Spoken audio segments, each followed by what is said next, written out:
કથાનો વિષય પહેલાના જમાનામાં કોઈ આવતો નહીં આવો વિષય.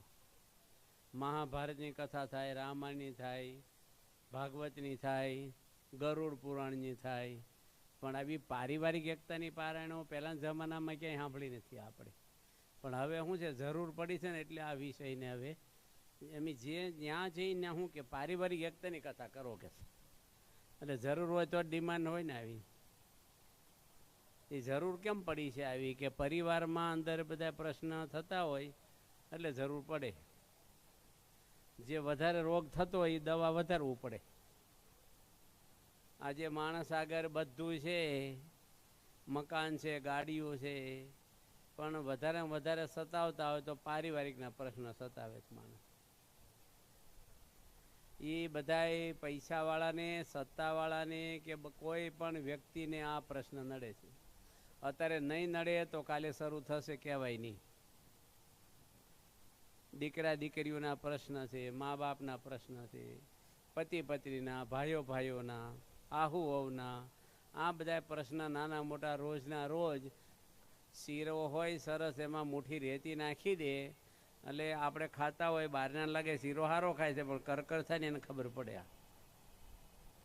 મજા ન આવે. બૂટમાં એક સેજમથી ખીલી હોય ને, બહાર લોકો સારા બૂટ પહેરીને આવ્યા પણ આપણને ખીલી ખૂંચા કરતી હોય. એમ બહાર તમને બધા વખાણ કરે, સન્માન કરે, પણ ઘરના પ્રશ્ન છે ને એનાથી માણસ થાકી જાય. માણસ છે ને એ જ્યારે પરિવારના પ્રશ્ન આવ્યા દશરથ રાજાને, ત્યારે દશરથ રાજા પોતે મૃત્યુ પામી ગયા. બોલો, આવા મહાન ધર્મવાળા રાજા ચક્રવર્તી, એનું હાથ દાડામાં મૃત્યુ થયું. એનું કારણ પરિવારનો પ્રશ્ન આવ્યો. રામ જંગલમાં ગયા, એ સહન ન કરી શક્યા અને રામના વિયોગમાં દશરથના પ્રાણ નીકળી ગયા. એટલે તમે બધા આ બધું સાંભળો છો ખરા, પણ તમારા ઘરમાં પ્રશ્ન નથી એવું માની ન લેતા. અને બધાને આવશે ને પ્રશ્ન ઘણીવાર તો તમે જ ઊભા કરેલા હોય છે. એ દેખાય નહીં આપણને. આપણે કંઈક બોલી ગયા હોય એવું. અત્યારે ન બોલ્યા હોય તો 2 વર્ષ પહેલાં બોલ્યા હોય. શબ્દના ઘા રૂજાતા નથી. લાકડી મારી હોય ને તો દુખાવો બંધ થઈ જાય અઠવાડિયે અડધા ચોપડે, પણ શબ્દ માર્યા હોય ને એ મન એકવાર તૂટે નહીં, હંધાતું નથી પછી. એટલે જ્યાં સુધી બોલો નહીં ને ત્યાં સુધી શબ્દોના માલિક આપણે કહેવાય. અને જ્યારે તમે શબ્દ બોલો ને એટલે માલિક હામો માણો થઈ જાય પછી. એટલે વાણી એવી વાપરવી, કબીરદાસે લખ્યું છે કે આપણે સુખી થઈને સાંભળવાવાળાએ સુખી થાય. એવી જગ્યાએ બેસીએ કોઈ નો કે ઉઠ, એવી વાણી બોલીએ કોઈ નો કે ઉઠ. આ તો બધા ડીંગે ડીંગ જવા દે બધું ને ગરમ થઈને વાત કરે ને ટોન્ટ મારે ને કટાક્ષમાં બોલે ને આડું બોલે ને ગુસ્સો કરીને બોલે ને આ બધા સોલ્યુશન પ્રશ્નના નિકાલના નથી. ભૂલ હોય માણસની પણ કહેવાની રીત હોય. બિલાડી હોય એના બચ્ચાને પકડે છે અને કબૂતરને પકડે છે, પણ બેમાં દાંત ઈ ના હોય પણ ફેર બહુ હોય. બિલાડીના બચ્ચાને પકડે, રૂંવાળી ન ખરવા દે, અને ઉંદરને પકડે આર પાર પહેરી જાય દાંત. એમ આપણે કહેવાની રીત હોય છે. ઘરમાં ક્યારે કહેવું, કેવી રીતે કહેવું, કેટલું કહેવું, આમાં માણસ ખુશમાં હોય ત્યારે કહેવું, ધીરે રહીને કહેવું. બધાની વચ્ચે કંઈ એમાં માન ઘવાય. રસોઈ સારી મોળી હોય પણ હવે 5 જણા જમતા હોય, હાહુ હાર તમે બધા ઘરના, અને એમાં તમારે હોવને તમે કહો કે આવ્યું બનાવ્યું, એ માણસને બહુ લાગી આવે. નવા નવા બૈરા હોય, પાણીને આવ્યા હોય અને પીરસીને દૂર ઊભા રહીને તમારે મોઢા સામું જોવે, વખાણ કરે છે સારું બન્યું એમ આશા હોય એને. એટલું મનથી બનાવ્યું હોય સરસ કે બધાને ખુશ થાય એવા ભાવથી. અને સારું બને ને ત્યારે માણસ ને ઊંધું જોઈને ખાઈ લે, અને ખરાબ થોડુંક કંઈક ફેર હોય ને એ બધાની વચ્ચે ટડકાવે. હવે આ બધી વાતો છે ને એ આપણને ખબર ના પડે, પણ નાની નાની વસ્તુમાંથી મોટો પ્રશ્ન ઊભા થાય છે. એક દાડામાં પ્રશ્ન ઊભા નથી થતા પરિવારમાં. અને બધા યાદ રાખજો, તમારા બધા પરિવારમાં પ્રશ્ન ભરેલા છે જ. તમે એવું ન માનતા કે અમારા ઘરમાં કાંઈ નથી. હાલો તમે નથી ઝઘડતા, તમારી પત્ની ને તમારી મમ્મી ઘર્ષણ થાય છે હાહુ વહુના, એ તમારા જ પ્રશ્ન છે. ઘર્ષણો બધાને થાય છે. આજે બે ભાઈ હખીને રહી નહીં શકતા પૈણ્યા પછી. કોઈનું સહન કરવા, નમી દેવા કોઈ તૈયાર નથી. આજે જો થોડુંક માણસ જતું કરે ને ઘણો સુખી થાય.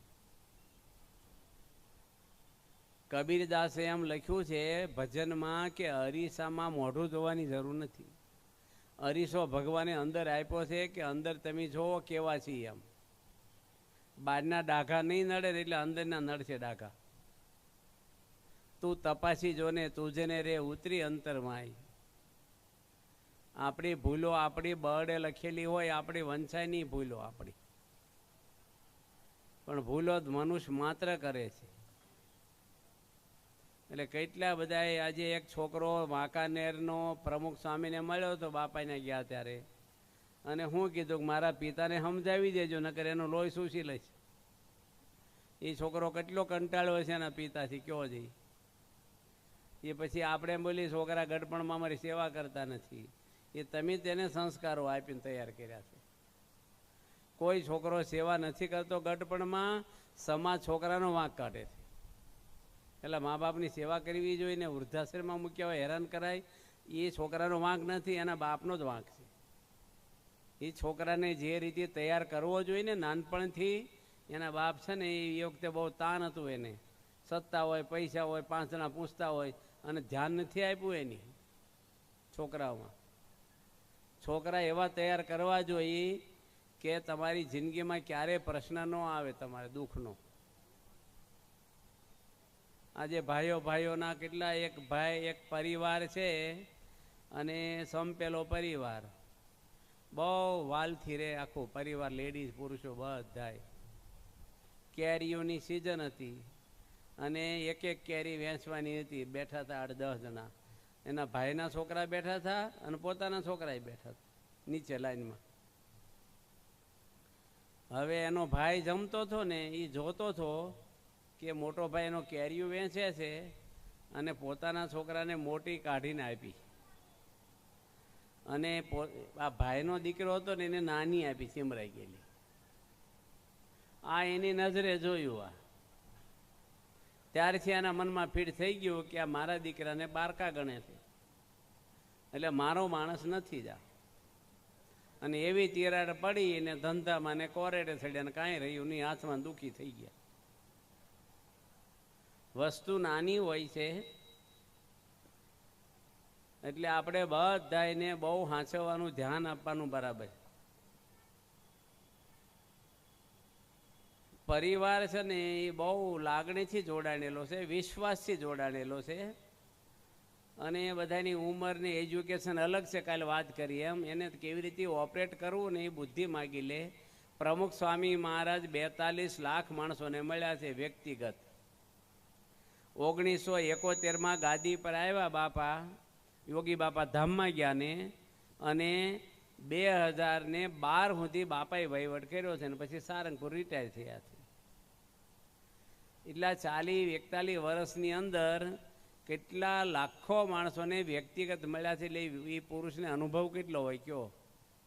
એક ડૉક્ટર છે 50 વર્ષથી દવાખાનું આંકે છે અને એક ડૉક્ટર 5 વર્ષથી આંકે છે, તો અનુભવ કોને કહેવાય? પણ 50 વર્ષવાળા છે ને એને રોજ 3 જ દર્દી આવે છે અને પહેલાંને 300 આવે છે રોજ. તો કોને અનુભવ કહેવાય? 50 વર્ષવાળાને કે 5 વર્ષવાળાને? 5 વર્ષમાં 15,000 દર્દી જોયા એની, અને પહેલાં રોજ 3 દર્દી જોયા. એટલે અનુભવ કોને થઈ ગયો?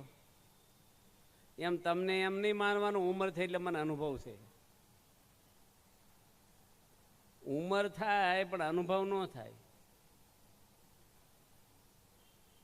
એટલે બધા આપણે અહીંયા બેઠા છીએ ને એ દીકરા દીકરીઓ, છોકરાની પત્ની, વડીલો બેઠા હોય, છોકરાની પત્ની સામે નજર માંડીને જોજો ન કરવું.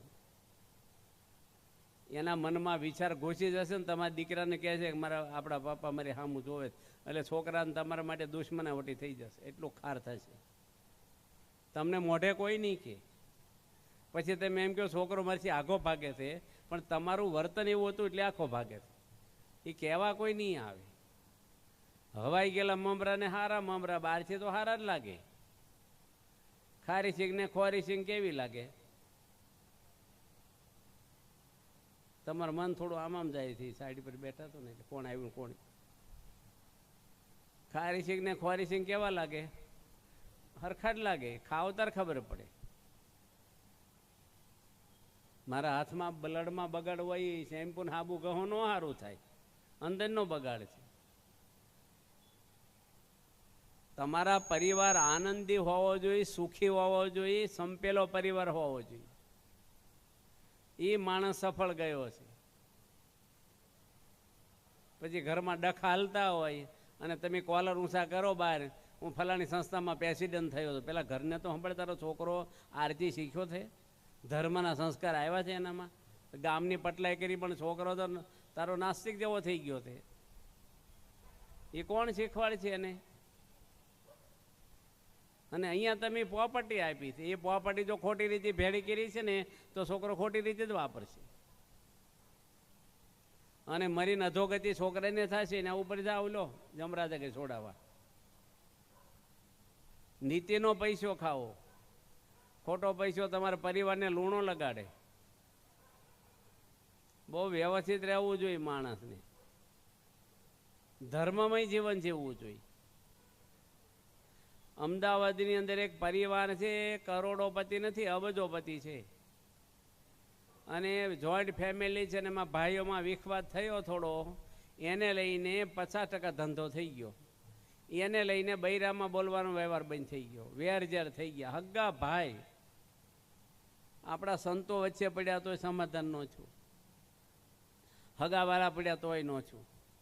અને નાનો ભાઈ કંટાળીને સારંગપુર પ્રમુખ સ્વામીની ઉંમર હતી તો બાપાને મળ્યા અને પ્રમુખ સ્વામી એને કીધું કે તમારા ભાઈની માફી માગી લો. એટલું જ બોલ્યા. મારો કાંઈ વાંક છે તો માફી માગું? સ્વામી કે માફી માગવા કંઈ નાના બાપના થઈ જવાના, તારો મોટો ભાઈ છે.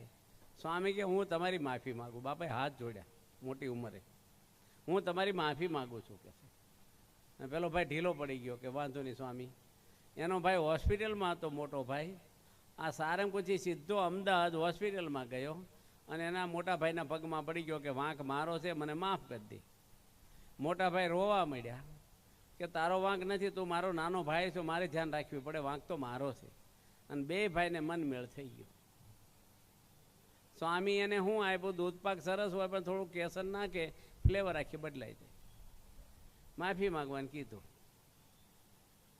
આજે હું હોસ્પિટલમાં હતો અને એક ભાઈ હોસ્પિટલમાં નહીં, એ તો બીજો પ્રસંગ છે, પણ હું એક શહેરમાં પ્રવચન કરવા ગયેલો. આપણા મંદિરોમાં છોકરા છોકરીઓ ગરબા રમે, પણ છોકરીઓ જુદી રમે ને છોકરા જુદી જગ્યાએ રમે મંદિરમાં છે. એટલે મર્યાદા રહે એકાબીજીની. આજે માણસનું મન છોકરીઓ નાચે એના શરીર ઉપર હોય છે, માતાજી ઉપર ઓછું હોય છે. માણસનું મન એવું છે. એમાંથી કેટલાક ઝઘડા અને પ્રશ્ન ઊભા થાય છે. માતાજી ખોટા નથી, ગરબા રમવા જોઈએ. એટલે આપણા મંદિરમાં હું દીકરીઓ રમે અને છોકરા છોકરા રમે, ગરબા રમે, માતાજીને આરતી કરે. એમાં હું પ્રવચન કરવા ગયો હતો. એમાં એક ભાઈ મને બીજા દાડે સવારે કે મારા ઘરે આવો તમે પગલાં કરવા, પધરામણી કરવા. હું કોઈ દી એને જોયેલા નહીં, હું ઓળખું નહીં એને. એટલે મેં ત્યાંના કોઠારીને પૂછ્યું કે આ ભાઈ મને બોલાવે છે અને હું એના ઘરે જાઉં?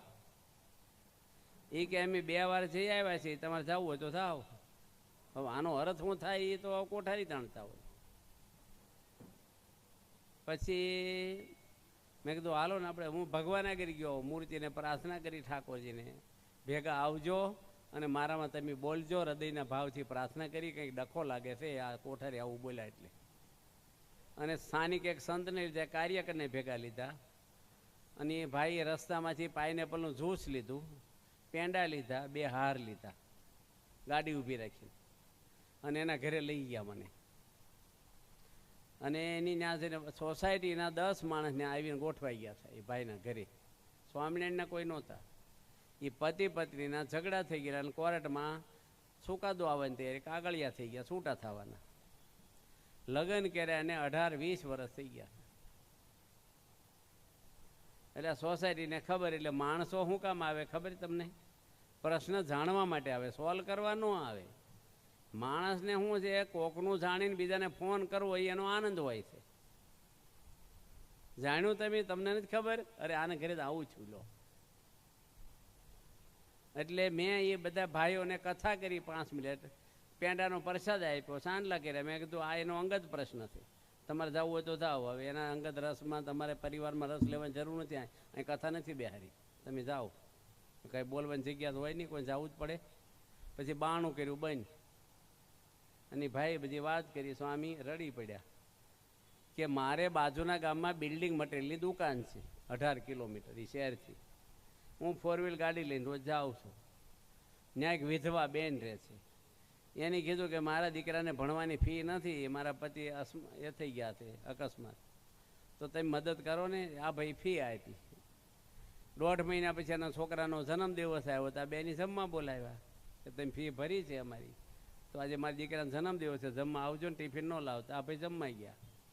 અને સોસાયટી બેનો ફોન કરી દીધો આની પત્નીને કે તારો પતિ વિધવાન્યા પડ્યો પાછળ રહેશે. હા સૌ જતું. આ જો હળગાવનારા હોય છે, ઠારવાવાળા ઓછા હોય છે. આ ભાઈ નિર્દોષ હતા, પણ દૂધના ભર્યું હોય ને સ્ટીલના પેલામાં દૂધ, એ દારૂની દુકાને બેસી ન પીવાય. લોકો દારૂડિયો જ કહે છે તમને, એ જગ્યા ખોટી છે. એ ભાઈને મદદ કરવી હોય તો એની વાઈફ મારફતે મદદ કરવી જોઈએ, અને જમવા ન જવાનું જવું હોય તો એની પત્નીને લઈને જવું જોઈએ. પણ આ ભાઈ સાહસિક હશે અને એની હોવને મનમાં ફિટ થઈ ગયું, અને એવો ઝઘડો છો કે તું ફૂટલો માણસ મને દગો કર્યો છે, મારે તારી ભેગું નથી રહેવું. છૂટાછેડાના કાગળિયા. એટલે આ ભાઈ મને પધરામણી બોલાવી. કોઠારી કે 2 વાર જે સમાધાન થયું નહીં. હવે આ હળગતું ઘર, અને આમાં અમારે સાધુને પડવું કેટલું ડેન્જર કહેવાય. અમે જ ભગવાને પ્રાર્થના કરીને ગયા, અને મેં એને વાત કરી. એની મને બધી વાત કરીને એની પત્ની છે ને રહોડામાં બેસીને સાંભળે બાણ આગે, અમને દેખાય નહીં એમ બેઠેલી. એટલે મેં કીધું એક કામ કર તું, એ ભાઈ પાછા પ્રેસ રિપોર્ટર છે, 2 માળનો બંગલો સુખી છે. હવે પ્રેસ રિપોર્ટર હોય કાંક વાર આપણું લખી નાખે પાછા, એટલે આપણે હાંચવીને બોલવું પડે. તે મેં કીધું એક કામ કરો, તમે ગામનું પાણી હરામ કરી નાખો. દીકરા દીકરી બોર્ડમાં ભણે છે, એની જિંદગી ખરાબ થઈ જાય, છૂટા થાવ. તમને નવી પત્ની મળશે કે નહીં મળે, ને તમારી વાઈફને કેવો પતિ મળ્યો, હું ખબર વ્યસની હશે તો અંદર ખાને. હવે એટલા વર્ષ ભેગા રહ્યા, ભલે છોકરા છોકરીને તો વિચારો બિચારાનું, એનું કેવી જિંદગી બરબાદ થઈ જાય. નવી બાઈ છોકરાને સ્વીકારશે ને એના પાણી જશે, પેલો પતિ સ્વીકારશે નહીં છોકરા છોકરી એની ભેગા રહે.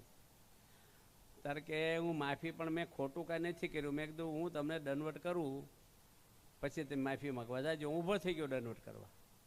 તો કે તમે દંડવટ ન કરો, હું માફી માગું છું. અને રડી પડ્યા એ ભાઈ. હાર હતા ને મેં કીધું અમને ન પહેરાવો, તમે 2 હાર લઈ જાઓ, હામી પહેરી લો. તમે પેંડા હામી ખાઈ લો, મીઠું મોટું, ને પાઇનેપલનું જ્યુસ 2 જણા પ્યાલો ભડકાડીને પી લો એક કરી. અને આ ભાઈ મેં કીધું તમારી પત્નીને પંચાંગ પરિણામ કરો, દંડવટ હું નથી કહેતો તમને. તેની પત્નીને શરણોમાં માથું અડાડ્યું પગે લાગીને. એની પત્ની રોવા મળી ને અમને સંભળાય.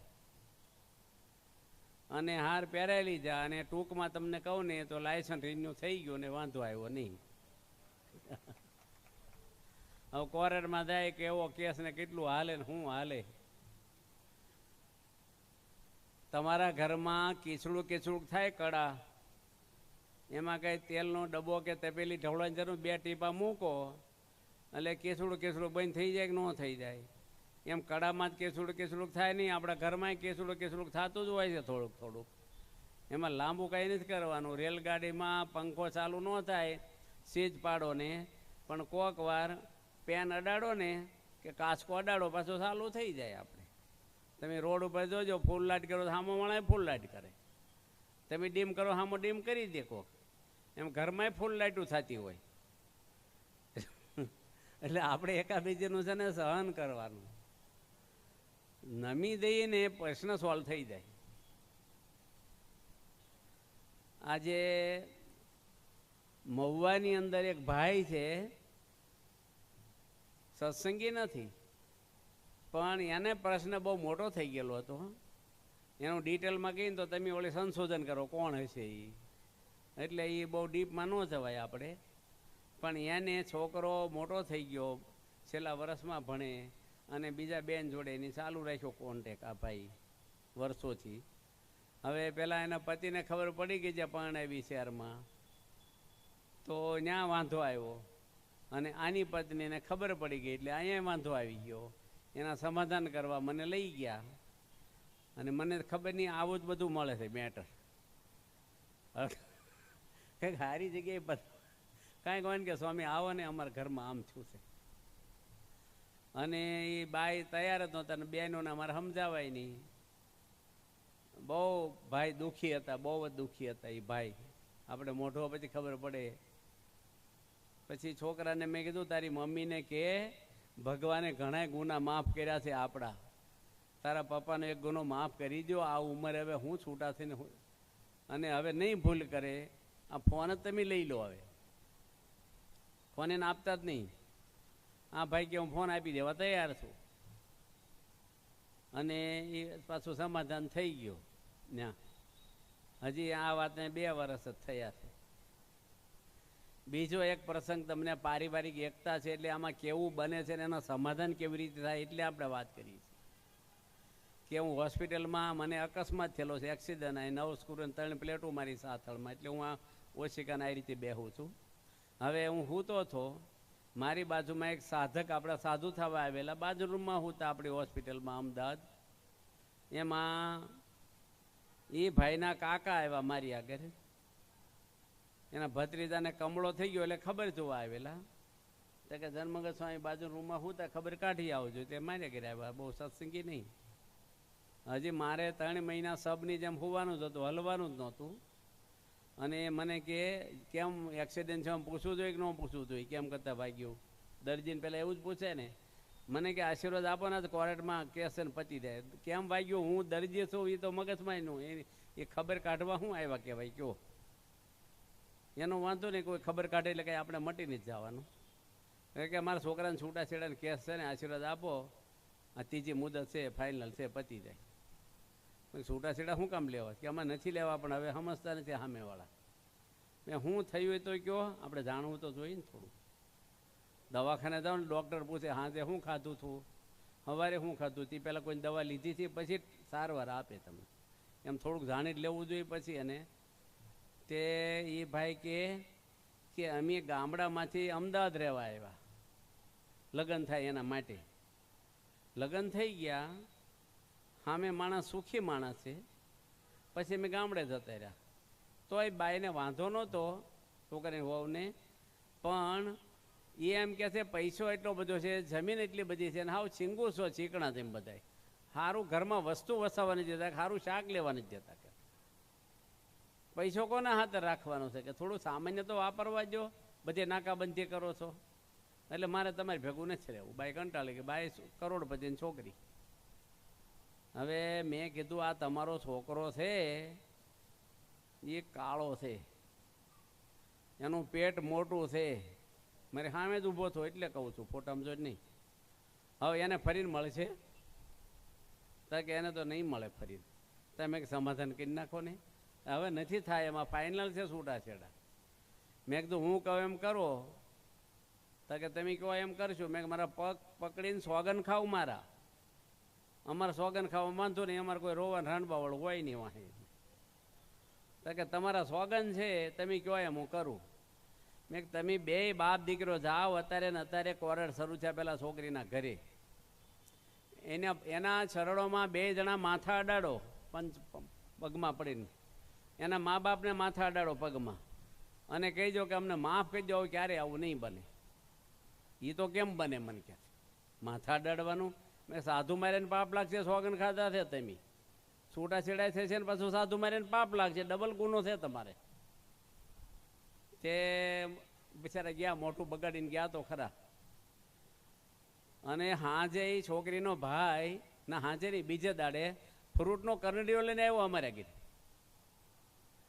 માથા અડાડ્યા ને છોકરી રોવા મળી. એના મા બાપની આંખમાં આંસુ, ભાઈ સાહેબ પગે ન લાગો કે છે. અને એના ભાઈ કીધું કે સ્વામી મારી બેનની ઈચ્છા તો ત્યાં જવાની હતી, કારણ કે આનો જીવન હારા, સ્વભાવ હારો, વ્યસન નહીં, ખાલી ચીકણા હતા થોડા પેલા આમ.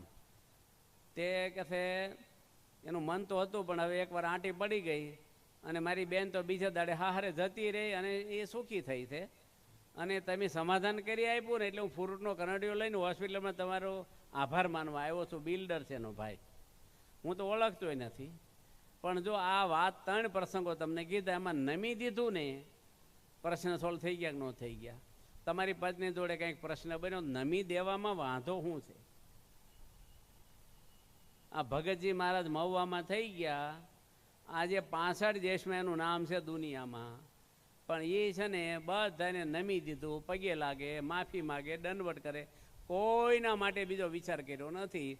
આજે દુનિયાના 65 દેશોમાં BAPS સંસ્થા પથરાણેલી છે, એ 1850 મંદિરો છે મોટા, એ બધે ભગતજીની મૂર્તિ પધરાવી. લો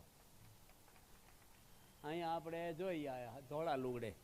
હું એક ગામમાં કથા કરતો હતો, હરિ મંદિર હોય ને ગામડે નાનું, 50 જણા બેઠા હતા ને એક ભાઈ આવી ગયા અજાણ્યા.